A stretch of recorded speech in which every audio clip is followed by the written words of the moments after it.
Hindi na mamalayan ni Aliana na hinigpitan niya ang hawak sa kamay ni Shera. Hindi niya maintindihan kung bakit siya kinakabahan. Pakiramdam niya ay parang lalabas ng puso niya sa kanyang lalamunan. Habang hindi pa lumalapit na lalaki, muling lihim na sumulyap si Aliana kay Douglas. Bukod sa pagkataranta, puno rin ng takot ang kanyang isipan, isang takot na nagudyok sa kanya na gustuhin niyang mawala sa paningin ng lalaki sa lalong madaling panahon. Pero paano nangyari to? Naguguluhan si Aliana, pinisil niyang kanyang noo habang nakakaramdam ng matinding sakit ng ulo. Hindi niya maalala kung kailan pa niya nakilala si Douglas. At kahit pa nagtagpo na sila noon bilang isang dalaga ng pamilyang royal, wala siyang dahilan upang matakot ng ganito. Kahit pa nga sa harap ni Eros, hindi niya naramdaman ng ganitong panghihina. Posible kayang may nagawa si Douglas sa kanya noon. Isang bagay na hindi niya makalimutan, kahit hindi niya maalala kung kailan, saan at bakit. Napansin ni Shara ang lahat ng kakaibang kilos ni Aliana. Sinusuportahan niyang nanginginig na katawan ng babae. Nag-aalalang baka may malubha itong sakit. Sa isang sulok ng kanyang puso, nananatili ang matigas na paniniwala na may kaugnayan si Aliana kay Lorraine Rosales. Dahil dito, kahit na ilang beses pa silang nakikita, may likas na pakiramdam ng pamilyaridad at pagiging malapit si Shera at Lorraine. "Shera, masakit ang ulo ko," nanginginig na sabi ni Aliana habang papalapit si Douglas hanggang sa tumigil ito sa tapat nila. 1 metro lamang ang layo dahil may ibang tao sa paligid. Pinigilan ni Douglas ang galit niya kay Shera dahil sa pagtakas nito ng walang paalam. Ngunit nang lumipat ang tingin niya kay Aliana, agad niyang naramdaman na parang pamilyar ang babaeng ito. Pero saan niya nga ba ito nakita? Sa sandaling yon, hindi niya matandaan. "Miss Royal, mag-isa ka lang bang pumunta sa ospital?" Tanong ni Shera sa wakas inagawang panatilihin ng kanyang kalmadong tinig kapag hindi si Douglas ang kausap. Mahinang umiling si Aliana at dahan-dahang nagtago sa likod ni Shera. Binabaan niyang kanyang boses at mahinang bumulong. "May kasama ako, siyang kukuha ng number ko para sa pagpaparehistro." "Buti naman," sagot ni Shera. Bahagyang lumuwag ang kanyang loob para sa kanya, halatang nangangailangan ng nag-aalaga si Aliana sa kanyang kasalukuyang kalagayan. Nang makita ang dalawang babae na magkalapit, matalim na tiningnan ni Douglas si Aliana at lumapit to na may mapagkunwaring ngiti upang bumati. "Shera, sinong binibining ito?" Mukha siyang marangal at makisig. Ngunit sa paningin ni Aliana, wala siyang pinagkaiba sa isang demonyo. Kaya nang gumalaw si Douglas, agad na hinila ni Aliana si Shera upang lumayo, habang ang isa'y sumusulong, ang isa naman ay umaatras, at patuloy na lumalawak ang distansya sa pagitan nila. Sa pagkakataong ito, lalong lumakas ang hindi maipaliwanag na pakiramdam ng pagkakasalungatan. Muling kumabog ang puso ni Douglas at patuloy siyang lumapit na may kunot noong ekspresyon. Sa kanyang mahinahong boses, may bahagyang pananakot. "Mukhang kilala ako ng binibining ito. Maaari ko bang malaman kung saan tayo nagkita noon?" "Umalis ka rito. Ayaw ka niya makita. Pati na ako, ayaw kitang makita." Hindi alam ni Shara kung bakit sobrang sensitibo ni Aliana, ngunit sa likas na reaksyon ay pinagtatanggol niyang kaibigan. Nagulat si Douglas sa lantad na pagkamuhi sa mga mata ni Shara. Huminto siya sa paglapit, may halong galit at pag-alinlangan sa kanyang kilos. Sa sumunod na sandali, isang matangkad na figurang biglang humarang sa kanyang paningin. Itinaas na lalaki ang kilay at malamig na sinabing, "Anong ginagawa mo? Lumayo ka sa kanila."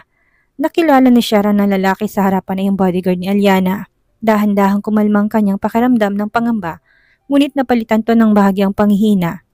"Dave, huwag kang masyadong matapang. Wala namang ginawang masama si Mr. Bustamante sa akin." Mahina ngunit halatang hindi magandang pakiramdam ni Aliana. Habang marahang hinihilang dulo ng damit ng lalaki, sanay si Dave sa kanyang trabaho.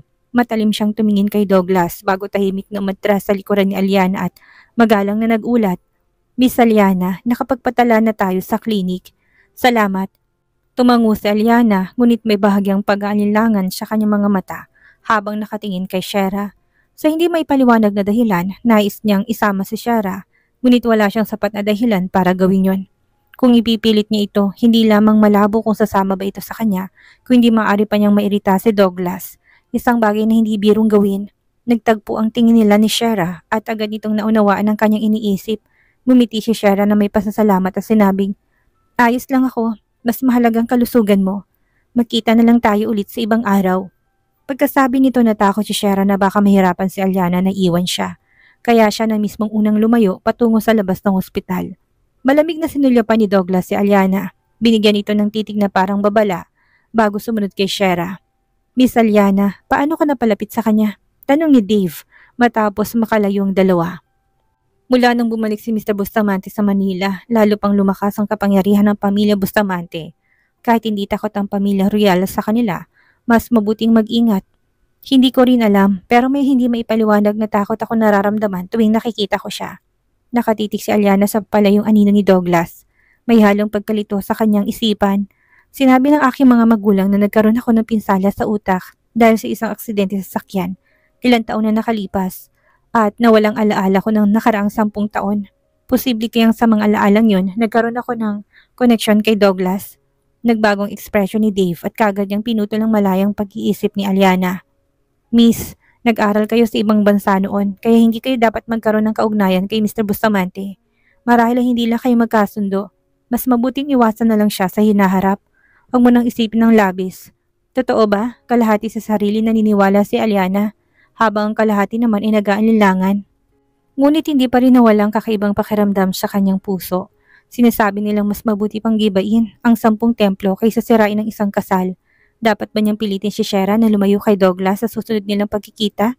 Sa labas ng ospital, isang hakbang ang inabante ni Douglas at bigla niyang hinawakan ang payat na pulso ni Shera. Bitawan mo ko. Gamit ang natitira niyang lakas, hinila ni Shera ang kanyang kamay palayo. Habulin ang kanyang mahinang katawan dahil sa ginawa niyang yun. Sinaktan mo na ako ng ganito. Hindi pa ba sapat, Douglas? Hindi pa ba sapat ang lahat ng kawalang-hiyang ginawa mo sa akin? Hindi matalim ang kanyang tinig, sa halip ay payak at malamig. Ngunit sa likod ng kanyang kalmadong mukha ay nakatago matinding kawalan ng pag-asa at galit. Lihim na pinagsisihan ni Douglas ang pag-iniksyon sa kanya ng pampamanhid. Hinihintay kung kailan to titigil sa pag-epekto.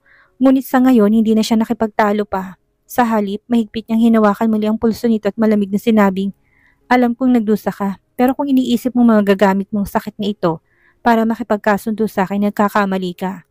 Nang dalhin si Shera sa ospital, nagulat at nasaktan siya. Alam niyo may pagkakamali siya, ngunit habang unti-unting bumubuti ang lagay nito, sinubukan nitong gamitin ang sakit bilang puhunan upang makatakas sa kanya. Kahit wala siyang ibang magawa kundi kalimutan ang nakaraan nilang ugnayan. Makipagkasundo, tumiti si Shera sa kanyang muka, wari sinusuri kung meron pa itong natitirang konsensya. Ang isang taong walang konsensya, may ituturing pa ba itong tao? Makalipas ang ilang segundo, nilayo niya ang tingin na may matinding pagduduwal. Umatras at lumayo ito. Pagkatapos, mapait siyang tumawat ng uuyang na sinabing, nangako si Lola sa akin na kapag gumaling ako, bibigyan niya ako ng kalayaan. Hindi ko kailangan makipagkasundo sa isang halimaw na tulad mo, na may mukha ng tao, ngunit puso ng hayop. Paano pumayag si Lola? Muling sumakit ang puso ni Douglas, ngunit pinagpilitan niyang ngumiti ng may pangalipusta. Shera, ako ang iyong asawa at ako lang ang may karapatang magpasya sa iyong kalayaan. Tandaan mo mabuti yan. Nalaki ang mga mata ni Shera at isang matinding pagkadismaya ang bumalot sa kanyang puso. Tinitigan niyang lalaki na parang hindi makapaniwala. Ni hindi mo man lang pakikinggan si Lola. Ang huling pag-asa niya unti-unting naglaho. Nang itanong niya yon, kapansin-pansin ang kahinaan ng kanyang boses at ekspresyon. Dahil dito sandali natigilan si Douglas. Ngunit matapos ang isipan, muli ang kanyang desisyon. Isang malamig na ngiti ang gumuhit sa kanyang labi habang mabagal niya binigas ang bawat salita. Siyempre, iginagalang ko si Lola, pero Shera, basta't magpanggap akong susunod at hindi kita pakakawalan, saan ka makakatakas? Sa sandaling natapos niyang kanyang sinabi, hindi na kinaya ni Shera ang pagkawasak ng kanyang natitirang pag-asa. Nang unti-unting maglilimang nagiging kanyang mga mata, napahakbang siya nang hindi sinasadya. Halos matumba, sinamantala ito ni Douglas upang yakapin siya ng mahigpit. Pinipigilan siyang makawala. Kahit na nagpumiglas siya, sumipat pumihit, hindi niya ito pinansin at agad na inutusan ng driver na umalis. Ang pagtatalo nilang dalawa ay nasaksihan ni Ruel, na dumating na medyo huli na. Habang hinihintay ang sasakyan, ngumiti si Ruel at tila kaswal na nakipag-usap kay Douglas. Ngunit nang hindi ito, nakatingin, lihim niyang ipinasok ang isang maliit na papel sa kamay ni Shera. Bilang matalik na kaibigan ni Douglas, hindi niya kayang panoorin itong magkamali ng husto at magsisi sa huli. Nasa malalim na kawalan ng pag-asa si Shera. Unti-unting nawawalang epekto ng pampamanhid sa kanyang katawan, kaya humina rin ang kanyang paglalaban. Ang pagkapagod sa mundo, dulot ng depression, at ipinagbabawal na gamot ay unti-unting lumalamon sa kanyang isipan. Pakiramdam niya ay wala ng halagang anumang bagay sa mundo. Bago tuluyang bumagal ang kanyang pag-iisip, ibinaba niya ang kanyang paningin at mahigpit na hinawakan ng maliit na papel sa kanyang palad at walang saysay na sumunod kay Douglas. Papasok ng sasakyan. Makalipas ang kalahating oras, muling lumitaw sa kanyang paningin ang engranding tarangkahan ng pamilya Bustamante na may gintong ukit at disenyo. Agad na bumaba si Douglas at lumingon upang dalhin si Shera pabalik sa kwarto. Ngunit matagal na nagmamasid ang mayordomong ipinadala ng matandang ginang. Agad itong lumapit at hinarang si Douglas bago pa maisatakuparan ang balak. Young master, nais na makita ng matandang ginang ang young lady. Agad-agad, tumatanggi ang sagot ni Douglas. Masamang pakiramdam ni Shera. Sa ibang araw na lang siya makikipagkita kay Lola, ngunit iginit ng mayordomo. Sir, mas makakabuting hayaan natin ang ginang na mismong magpasya. Napakunot ang noon ni Douglas at bumagsak ang kanyang gwapong muka sa hindi pagkagusto. Ngunit hindi niya ito pinigilan, bagkus pinagmasdan lamang niya si Shera na may matalim na titig. Tamang-tama, gusto niyang makita kung talagang hangal si Shera o nagpapanggap lamang sa harap niya. Nanatiling kalmado si Shera habang iniisip ng paulit-ulit ang sinabi ng mayordomo. Nang sa wakas ay naunawaan niya ang ibig sabihin nito, marahan siyang tumango. Sa pag-aalalang titig ng mayordomo, pinasok niyang silid-aklatan. Ngunit hindi lang ang matandang ginang ang naghihintay sa kanya doon. Nang makita siyang pumasok na walang anumang ekspresyon sa muka, muling nabasa na luha ang panyo sa mga daliri ng matanda. Bilang pinakamalapit na nakakatanda kay Shera, alam na alam niya kung gaano kabuti ang puso ng dalaga. Kung hindi lang dahil sa kanyang kabaitan, hindi sana siya nagdusa ng labis sa kamay ni Douglas. Napakabagsik na sinapit ni Shera, sapat upang hindi siya patulugin sa gabi sa kakaisip. Ngayon sa paglingon sa nakaraan na pagtanto ng matandang ginang kung gaano siya naging isang hindi karapat-dapat na nakatatanda. Madalas niyang ginagamit ang kanyang kabutihan upang pilitin si Shera. Sadya man o hindi nagawin ng mga bagay na labag sa kalooban nito. At hindi niya namamalayang paraan naging bahagi siya ng mga nagpapatibay sa kasamaan. Nang makita ng isang batang babae na nakasuot ng matalinong kasuotan ang pagluha ng matandang ginang, bahagya siya na pabuntong hininga at pinakalma ito. Tita, hindi natin maaring madaliin ang paggaling ni Shera. Ngayon na meron na tayong inhibitor, magandang simula na ito. Bahagyang pinigil ng matandang ginang ang kanyang mga luha at saka hinila si Shera upang maupo sa sofa kasama niya. Sa nanginginig na kamay, hinaplos niyang lalong humahapay ng mukha nito at nagsalita ng may matinding pagsisisi. Shera, ipapa-inject ni Susan sa'yo ang gamot mamaya. Makakabuti ito sa'yo. Huwag kang matakot. Matapos sabihin yon, sadya niya naghintay ng ilang minuto bago dahan-dahang suminyas kay Susan upang magsimula. Ikaw si Shera, tama? Ngumiti si Susan at sinimulang buksan ang kanyang medicine box na may kasanayang kilos, habang patuloy na kinakausap si Shera na parang isang bata upang ilihis ang atensyon nito. Lagi kang pinupuri ni tita tuwing tumatawag siya sa akin sa ibang bansa. Sa wakas, nagkaroon na rin tayo ng pagkakataong magkita. Mahilig ka ba sa kape at matatamis? Paano kung lumabas tayo mamaya at maghanap ng bago at kawili-wiling bagay? Ang tinatawag na medicine box ay walang pinagkaiba sa isang ordinaryong maleta. Ngunit nang ipinasok ni Susan ang password upang buksan ito, isang malamig na hangin ang lumabas mula dito. Sa loob ay may 3 maliliit na bote na kasing laki ng hinlalaki.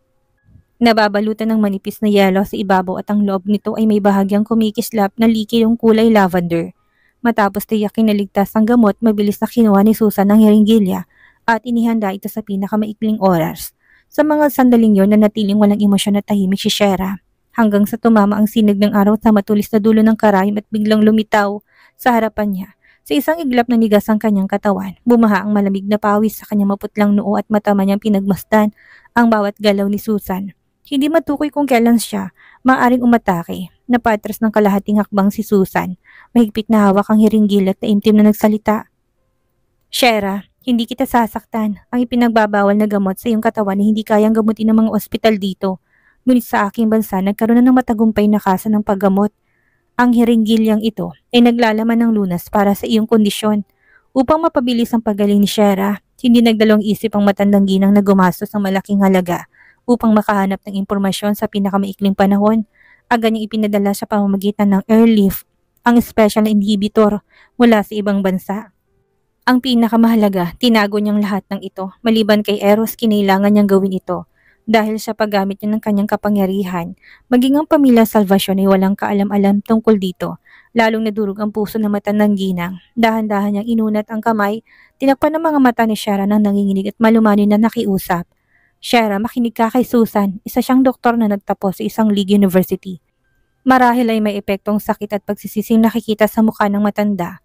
Kahit nanatiling ang tensyon sa katawan ni Shera, mariin niyang kinagat ang kanyang labit pinilit ang sarili na huwag magwala.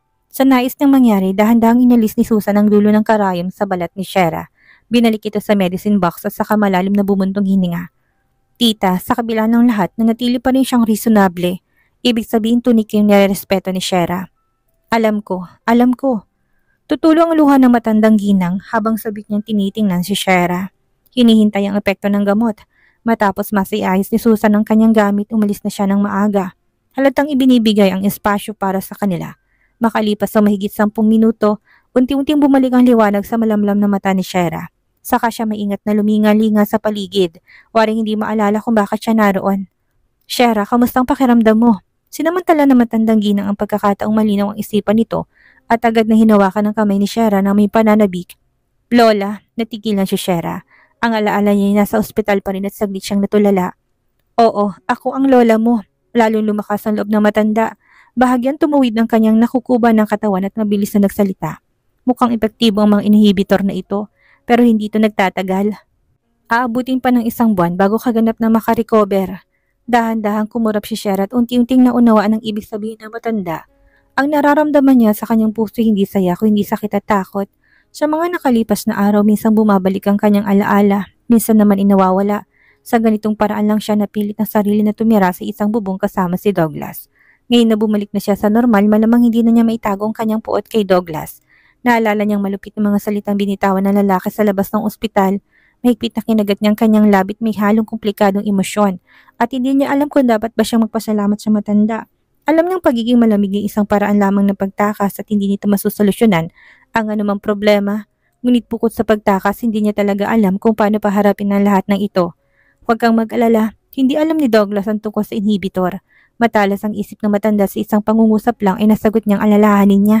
Gaya ng sinabi ko nung huli, kapag lubusan ka ng gumaling, ano man ang decision mo, kung gusto mo makipaghiwalay kay Douglas o hindi nasa panig mo ko. Nang marinig ang mahinahon at nag-aalalang tinig ng lola, sa wakas ay lumuwag ang pakaramdam ni Shera. Niyakap niya na mahigpit ang matanda at humaguluhol. Mabuting bata, labis kang naghirap ng dahil sa akin. Malungkot ding hinaplos sa matandang ulo ni Shera. Matagal siyang nag-alinlangan bago tuluyang nagtanong. Shera, sabi mo kay Lola, mahal mo pa ba si Eros? Ang balita tungkol sa nalalapit na kasal ni Eros at Marlene ay itinago ng pamilya Bustamante. Alinsunod sa espesyal na utos ng matanda upang hindi masaktan si Shera na noon ay walang malay. Kung hindi lang biglang bumisita si Marlene noong araw na yon, nakatitiyak ang matanda na mananatiling lihim ang lahat. Ngunit sa kasamaang palad ni Lola, saglit na natahimik si Shera bago nagsalita sa paus na tinig. Si Miss Linde, isang babaeng karapat-dapat para kay Tito. Masaya ako para sa kanila. Dumating si Eros sa buhay niya bilang isang mahinahon at mapagmahal na tao noong siya ang pinakamalungkot at walang matakbuhan. Tinulungan siya nitong bumangon. Ang pagkagusto niya rito ngayon ay tila hindi na maiwasan. Gayunpaman matapos maranasan ng pagitan ng buhay at kamatayan, nagkaroon siya ng bagong pag-unawa sa salitang pagmamahal. Sumuko lang siya sa lakas ng lalaki. Hinangad ang kanyang proteksyon. At naglakbay ng mag-isa sa malamig na mundong ito sa loob ng maraming taon. Kaya't hindi na siya nakapaghintay na bigyan ng pangalan ng pag-asang iyon, tinawag niya itong paghanga at pag-ibig. Crush lang yun para sa kanya kahit ang totoo sobrang sakit na. Shera, nanginginig ang boss ng matanda. Hindi sigurado kung sincero o hindi ang sinasabi ni Shera, kaya't nag-atubili itong magpatuloy. Mula nang ipamana sa'yo ng iyong lolo ang mga shares, yun na yung mga yon. Ikaw ang dapat magdesisyon kung kanino mo gustong ibigay. Ang ganitong kalayaan na matagal ang hinangad ni Shera. Hindi na siya nagdalawang isip at diretsong sumagot ng malinaw ang kanyang mga mata. Huwag kang mag-alala, hindi ko ibibigay ang lahat ng shares kay Tito. Ayoko makonsensya ka kay Lolo. Kahit totoo man ang kanyang paghanga at pagmamahal, natutunan na niyang mamuhay ng may kapayapaan kasama ang mga damdaming ito. Titiisin niya ang kanyang sarili. Ginibat ni Yuraka ni Douglas ang buo niyang buhay at matagal nang nawala sa kanyang tapang at lakas upang magmahal ulit. Bagamat hindi sila kailanman naging tunay na mag-asawa ni Douglas, hindi niya kailanman inasahan na ituturing siya ni Eros ng iba. Ito pa rin ang tito niya. Si Marlene ay isang babaeng mula sa isang marangal at mataas na antas ng pamilya. Mas mabuti kaysa sa kanya na maraming aspeto. Tangi ang isang babaeng tulad nitong may karapatang tumayo sa tabi ni Eros nang walang alinlangan. Sa makatuwid kung mahal pa niya si Eros o hindi, wala na itong kinalaman kay Eros mismo. Sarili na lang niya itong damdamin.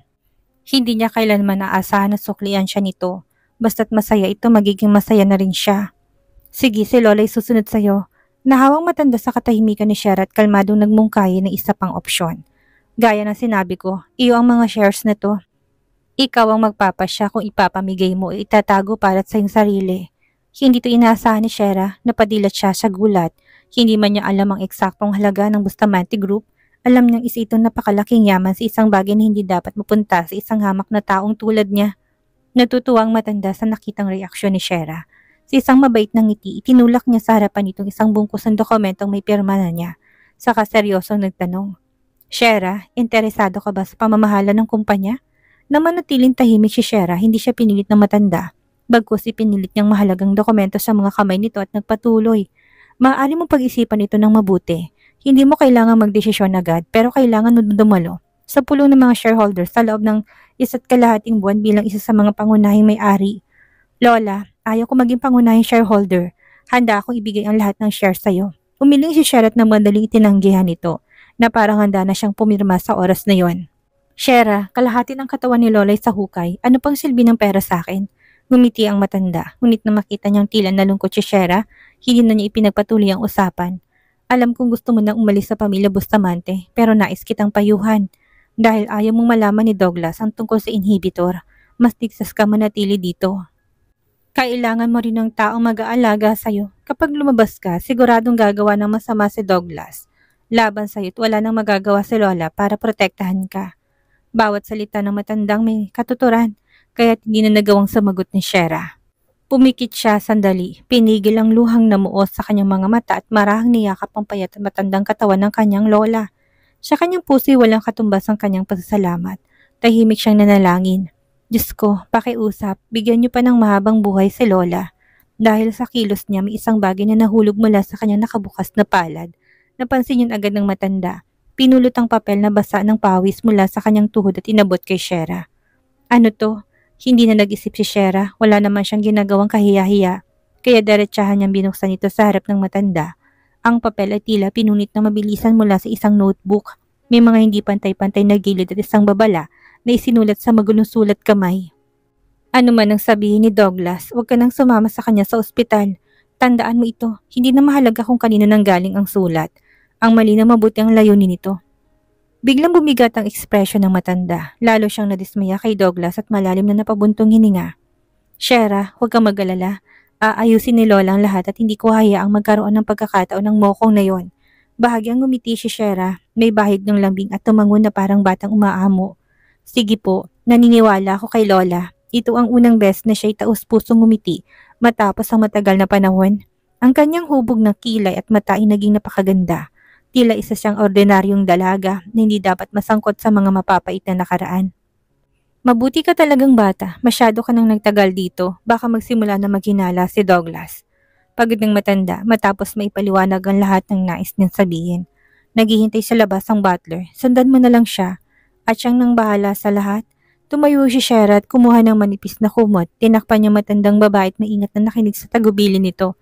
Si Susan ay isang mabuting bata. Mananatili siya dito hanggang sa ikaw ay gumaling. Kung napapagod ka sa bahay, ayos lang na lumabas ka kasama siya. Hindi ka niya isusumbong kay Douglas. Kapanalig natin siya. Sa labas ng pintuan nakatayo sina Douglas at ang mayordomo. Magkaharap at matagal na naghihintay. Nakatitig si Douglas sa mabigat at pinong pintuan.